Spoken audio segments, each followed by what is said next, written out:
professor reports that historically grades in our introductory biology course have been distributed as follows: 15% A's, 30% B's, 40% C's, 10% D's, and 5% F's. Grades in our most recent course were distributed as follows, and then we have a chart in the frequency of each letter grade. Test an appropriate hypothesis to decide if the professor's most recent grade distribution matches the historical distribution. Give statistical evidence to support your conclusion. So what we want to know is if the grades that she has now fits the distribution that she had before. So the first thing we have to do is our hypothesis. Now this is different than what we had done before. In the previous ones we would use mu or p. In this one we're going to state the hypotheses. So for us, the null hypothesis would be the most recent grade distribution matches the historical grade distribution, and our alternative is the most recent grade distributions differs from the historical grade distributions. Once we have that, we now have our assumptions and conditions. First, we have our counted data. In the frequency table, they were counts of the students who earned which grade, so that's fine. Randomization. Well, here we have a convenience sample, meaning it's her class, but there's no reason to suspect there's a bias. And finally, we have expected cell frequency. In order to do the expected cell frequency, what we do is we find out the total number of students that she currently has, which in this case, that adds up to 325. We then take the percentage that we're wanting to see if it fits and multiply it.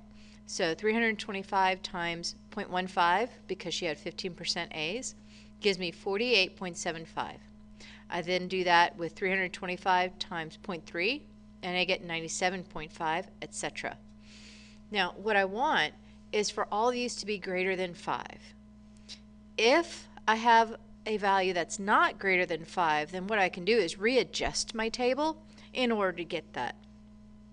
So because all my conditions are met, we're going to now perform a goodness of fit test. So the first thing I need to do is find my degrees of freedom. Notice that we're looking at categorical data, letter grades, A, B, C, D, or F. In this case, we have 5 categories, so I'm going to take that and subtract 1 from it, and I get degrees of freedom of 4. I'm then going to find chi-squared, which is using my formula, the sum of the observed values minus the expected values, that's squared, over the expected values. And what that does is find chi-squared. So here I find that chi-squared is 62.538. I'm then going to use my calculator and do a goodness of fit test with it.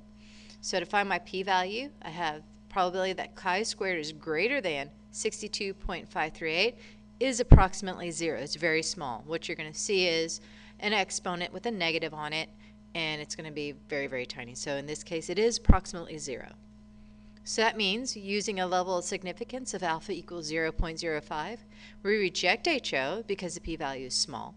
Therefore, there is evidence that the most recent grade distribution differs from the historical grade distribution. And so that is it. I did have a little typo, but hey, it happens. So now that we have our conclusion, we're done. And if you have any questions, please be sure to ask.